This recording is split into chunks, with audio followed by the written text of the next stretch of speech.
Welcome. I'd like to talk about perception.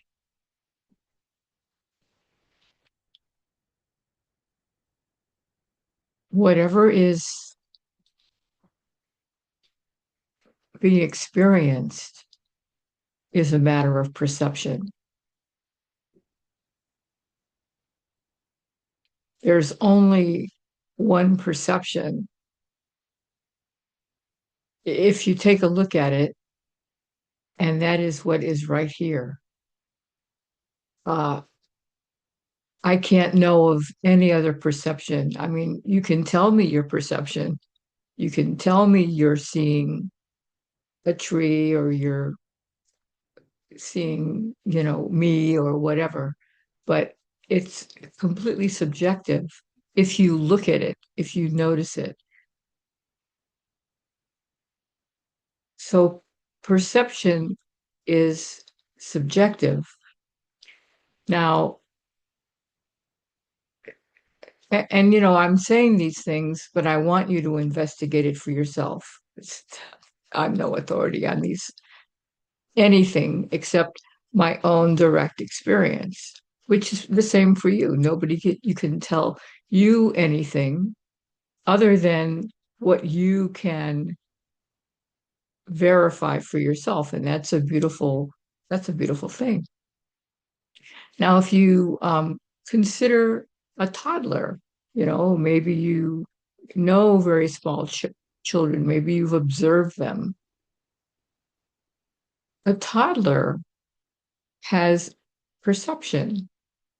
However, the beauty of a toddler, and I love coming back to this because it just had such an impact when it was finally recognized. A toddler doesn't have concepts. It hasn't learned language. And so prior to that language, what is here? I mean, just think about it. You know, without labels,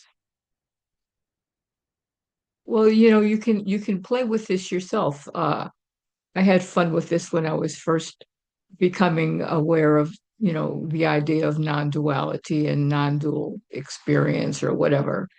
Um, I would, a couple of things. I would either look through my peripheral vision and just, relax the vision and just look through my peripheral vision, and everything would just kind of go soft and fuzzy. And it dawned on me,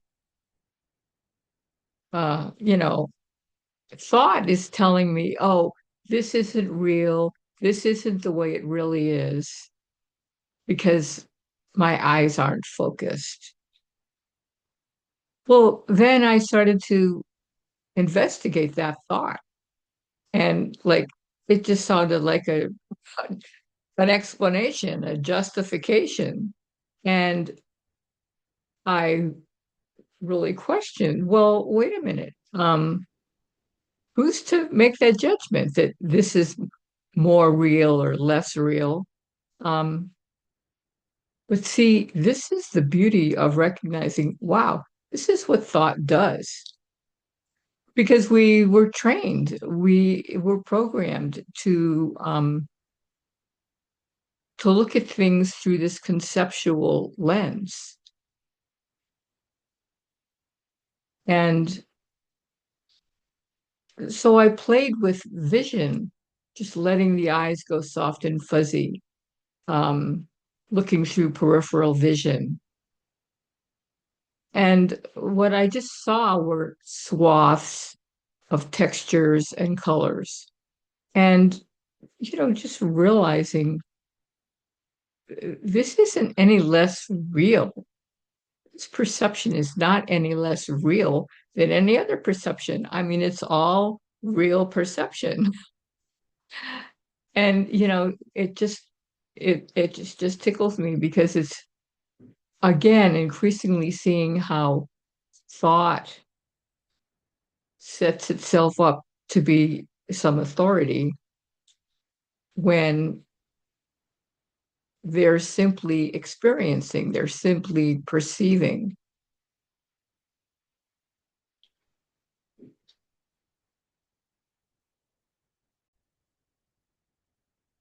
And similarly, the idea of paying attention or focusing, if you think about it, um, as children are often told in school, pay attention, focus. So we were again programmed to focus attention and so that whole relaxing or relaxation of the vision just started to get programmed out of us, and now we're focusing on everything and focusing on this and focusing on that. But I find some real value in just unfocusing, letting the gaze go soft and fuzzy. I particularly liked playing with that first thing in the morning, before, when you're barely awake, that kind of in between consciousness and not quite, the mind isn't quite online. Um, there's this, I just call it lusciousness, where the mind hasn't really gotten going. And there's just this actual non-conceptual experiencing.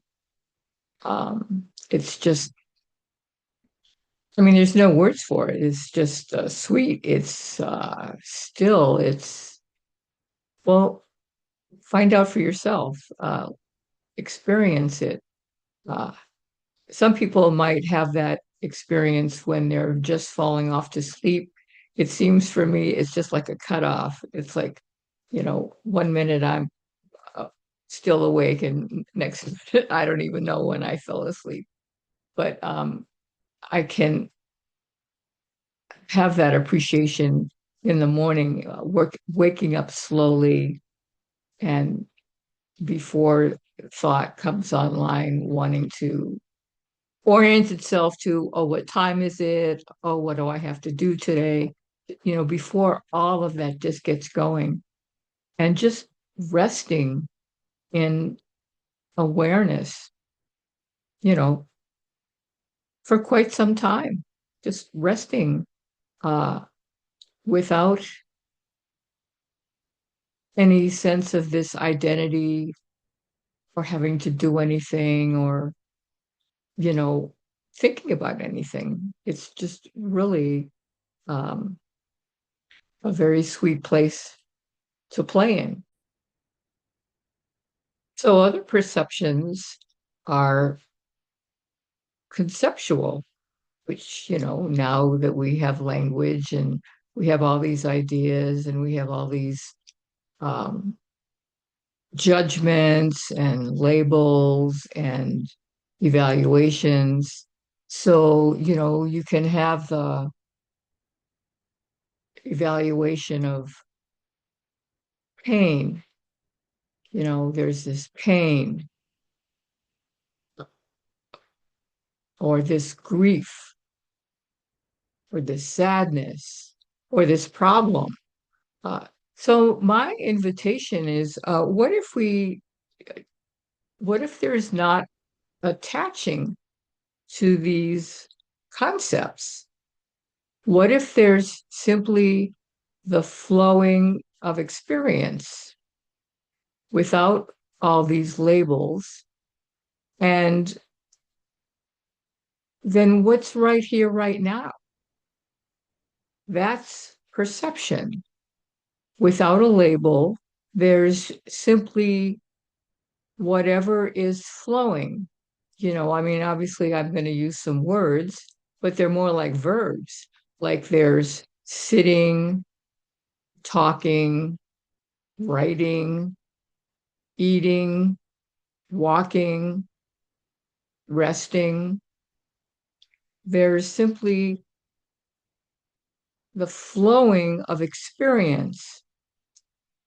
And, thought can say, oh, there's this problem, but, you know, without that box and that association of problem, you know, what is there? This is not denying anything, but if I'm not holding it as a label of something that has now uh, a context of undesirable or something wrong, there's just experiencing. So, trying to think of like a problem. Um, you know, um, the heater's not working. Okay. Um, make a phone call, talk to your friends, who's good. They're simply moving through experience, and there's nobody doing it. There's just this flowing of experience.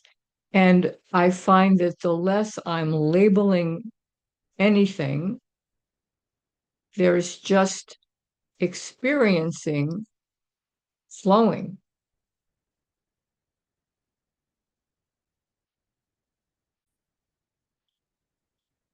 What I recognized is what's these labels that we have, like, a sadness, problem, uh, anxiety. Um, if you notice, they all have stories attached to them. And, stories aren't wrong. It's not like, oh, well, I shouldn't have a story. Well, okay, I have a story. Um, So why don't I look at it? Why don't I recognize, oh, I've got a story about this. I can uh, look at it, I can write about it, I can talk about it, I can explore it. And at some point, I might just be able to see, what does it mean that I've got a story about this? Um, I can only speak for myself. And seeing my stories about things, um, how do I say it? It gradually kind of faded. It was just like, I don't want to make anything too simplistic. This really is a personal investigation, and you have to check it out for yourself. But recognizing that a story is often what is creating distress, I just realized that was just not it's just not working out anymore. So again, it's an investigation. Sadness, that's a concept. There's nothing wrong with feeling sad. Feelings and thoughts and sensations and sound and light and vibes, they all come and go. So there's nothing static or permanent. And it can be recognized as something that's coming and going. What am I telling myself about this sadness? Am I making up a story about it that seems to make it permanent and seems to make it sticky? I can simply be with the feeling flow in the moment, the feeling flow. Maybe I heard something, someone said something, and hurt my feelings, or I was like, how could anyone say that, or whatever the story is. But how long does that stick around unless I'm mulling over it, thinking about it, holding on to it like it's some kind of solid object? What happens next? The sun comes out, it starts to rain, I feel hungry, um, I have to go to the bathroom. I mean, this flow of experience. is really all that's being experienced, and whatever appears as this flow of experience, a story, um, a hurt feeling, uh, a cough, whatever. What I'm trying to convey is that everything is moving and flowing and only appears solid with the thought about it.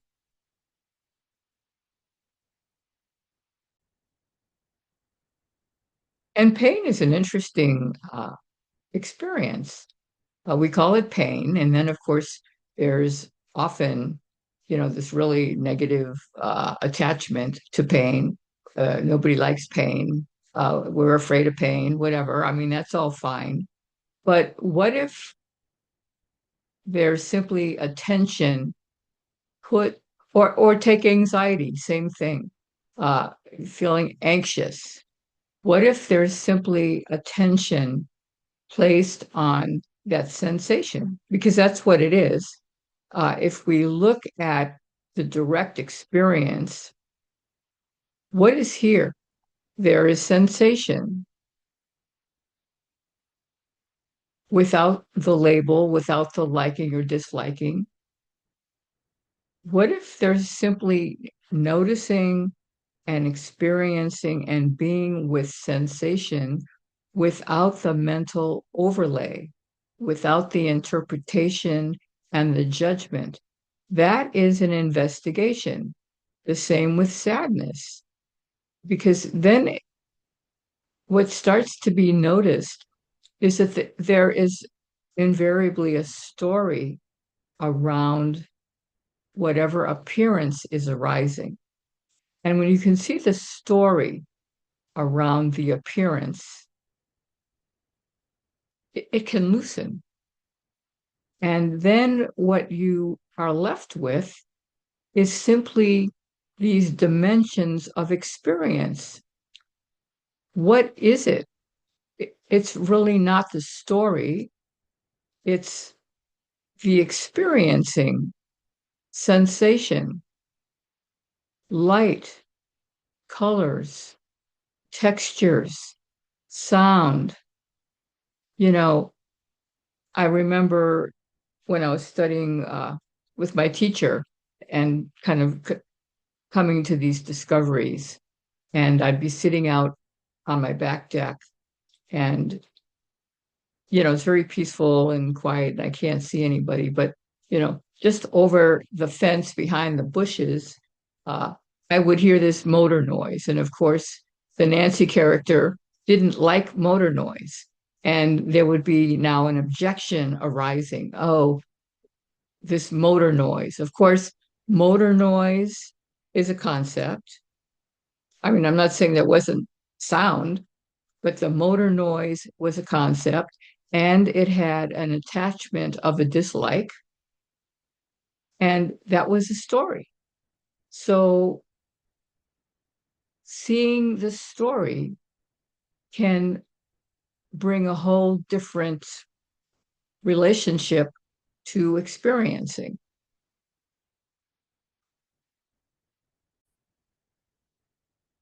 But recognizing that all experiencing is perception, and appearance is always coming and going. And there's no right or wrong perception or way of experiencing. It's simply the noticing. And this noticing has, from my experience, its own alchemical effect. Uh, all I can say is, and this is what I write about in Opening to the Mystery, Unfolding from a Limited Self, is that the way of holding reality, the way of holding it, the way of perceiving it, um, it gradually slipped away. It gradually faded. And there was no doing anything. There was no trying to think differently or think better or improve anything. The noticing has this alchemical effect of simply, it's a mystery. Uh, Later on, after a while, I just noticed, these ways of holding reality to be just weren't there anymore. There was nothing that was done.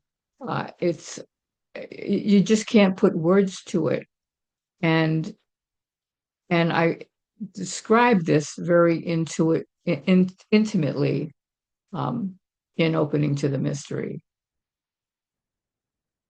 And it's wonderful for you to simply explore and play with your own experience. I'd love to hear from you, uh, whatever you're noticing, whatever you're playing with. It would be fun to have some conversations, seeing someone else on the screen. But in the meantime, I'm really delighted to share this direct experience, and I wish you all the best with your investigating. Thanks for joining me.